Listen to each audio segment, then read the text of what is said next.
Bulan Ramadan, bulan yang berkat, bulan rahmat dan bulan utama. Pahala digandakan, doa diterima. Bulan Lailatul Qadar yang istimewa. Assalamualaikum warahmatullahi wabarakatuh. Alhamdulillahirabbil alamin. Wassalatu wassalamu ala Rasulil Amin wa ala alihi wa sahbihi ajma'in. Apa khabar semua? Sihat? Alhamdulillah. Hadirin, bila sebut je pasal bulan Ramadan, mesti terlintas di fikiran kita tentang ibadah puasa kan? Kenapa Allah suruh kita berpuasa? Sebab Allah nak kita lapar? Atau Allah nak kita penat? Jawapannya ada dalam Al-Quran. Bismillahirrahmanirrahim.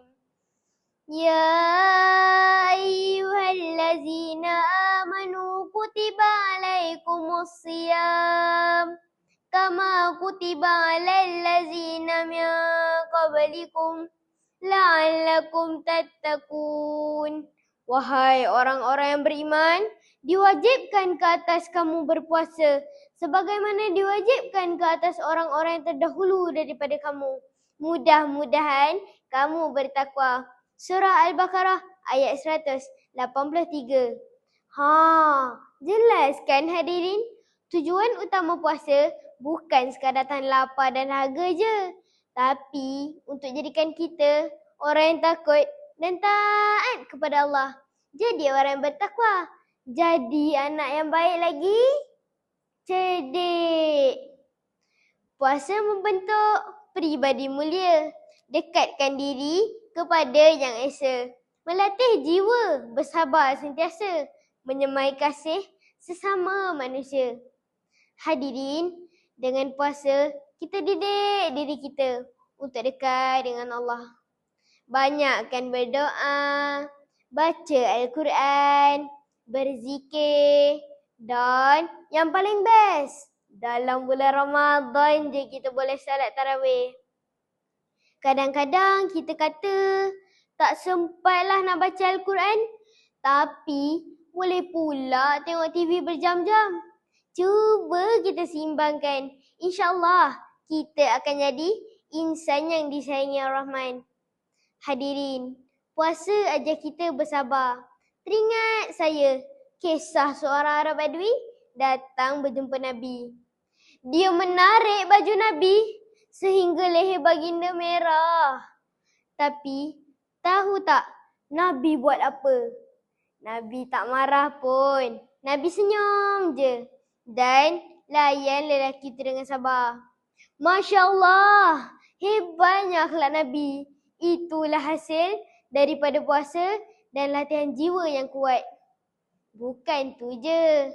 Puasa ajar kita kasih sayang dan empati. Bila kita lapar, kita mula faham susahnya hidup orang miskin. Lalu lahirlah keinsafan. Terbukalah hati untuk memberi. Kita belajar berkongsi rezeki. Hulurkan tangan, ringankan beban.